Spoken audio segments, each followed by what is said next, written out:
With the next episode coming up and new artifact mods, that means a shift in the meta. Today we're going to be looking at some weapons that I think will be very strong with the launch of Revenant.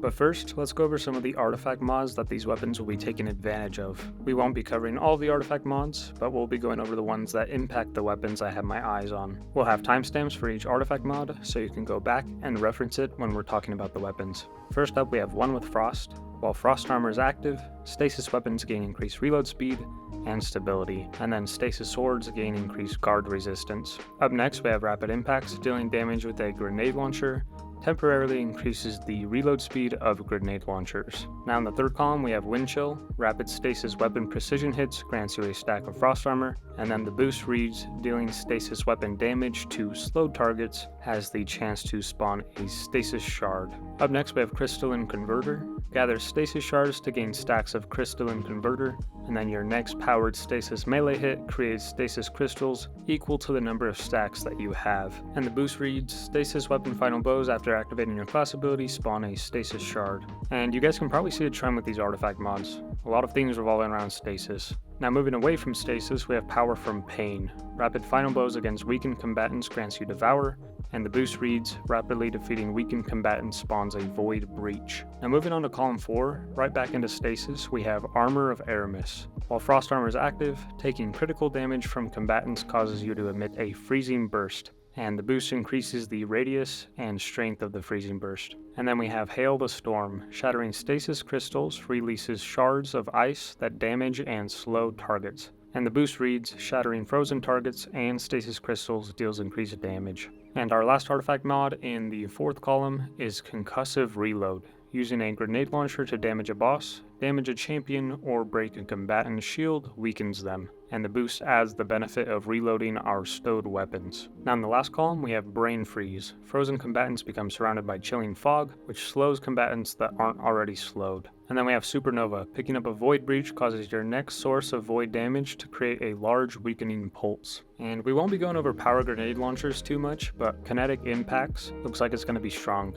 Sustained damage with a power grenade launcher causes the combatants to emit a shockwave that damages nearby combatants, which can stun unstoppable champions. Up next, we have Served Cold. Stasis Shards grant class ability energy, and Void Breaches grant melee energy. And then last but not least, we have Conductive Cosmic Crystal. Arc and Void abilities and weapons with Dark Ether Reaper origin trait do bonus damage to targets that are affected by a stasis debuff, and the boost increases the bonus damage. Now there's a lot of weapons that I think will be strong next episode, but these are the ones that I have my eye on. First up, we have Ager Scepter, and we just made a Titan build with Ager Scepter using the Icefall Mantle, and it's very strong, and it's going to be even better now. And this is going to pair well with Wind Chill. Scoring multiple precision hits should be pretty easy, and it will also allow constant Stasis Shards since we'll be constantly slowing enemies. And then Hail the Storm is perfect for Agers. Increasing the damage to enemy shatters is nice since we'll be freezing enemies constantly. And then Armor of Eramis is also really nice. We'll have Frost Armor frequently thanks to Wind Chill, and this will just allow even more slow. And then Brain Freeze just ensures that everything is being slowed, and I'm assuming it can lead to chain reactions of freezing and slowing enemies. And then finally, one with Frost is nice with this, just for extra stability and reload speed. Those are the cherries on top. Up next, we have Verglas Curve.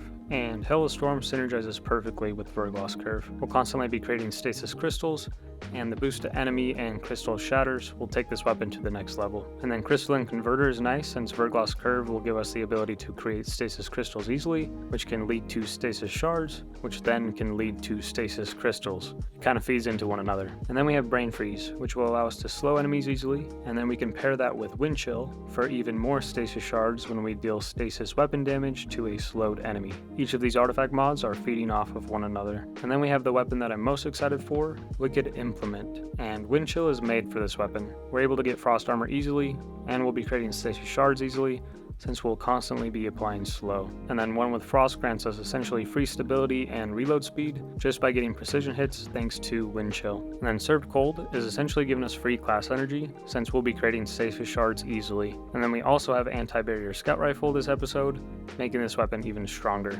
And then this weapon's kind of a sleeper pick. I'm not sure how it's gonna work out, but I'm optimistic that it could be its time to shine. We have Salvation's Grip, and we have all these artifact mods buffing Stasis and grenade launchers, so keep keep your eye out for this one. And then up next we have Tessellation. If you're using a Void Grenade, this pairs really well with Power from Pain. Consuming our grenade with Tessellation will allow us to apply Weaken, and this is a quick and easy way to give us Devour. And then Supernova pairs well with Power from Pain. Power from Pain grants us a Void Breach, and then with Supernova, when we pick up a Void Breach, our next Void damage instance will release a Weakening Burst. And then we have Concussive Reload, which allows us to apply Weaken with our Tessellation when we damage a boss, a champion, or break a combatant shield. And we'll essentially be able to constantly weaken with our Tessellation, regardless of the firing mode. And then we have Rapid Impacts, which will grant us reload speed for our Tessellation. And we have a lot of things working well with grenade launchers this season. Now, as far as legendary weapons to keep your eyes on, we have Lost Signal and Lingering Dread, which are stasis grenade launchers. We have a lot of artifact mods boosting stasis and grenade launchers, so keep your eyes out on those. And then we have Veiled Threat, Disparity, Dimensional Hypotrochoid, and the list goes on and on. Essentially, any stasis weapon has a lot of potential this upcoming episode, and grenade launchers are looking very strong. If I missed any weapons or you have your own thoughts on what weapons might be good next episode, leave it down in the comments below. And as always, thanks for watching, and I will see you in the next one.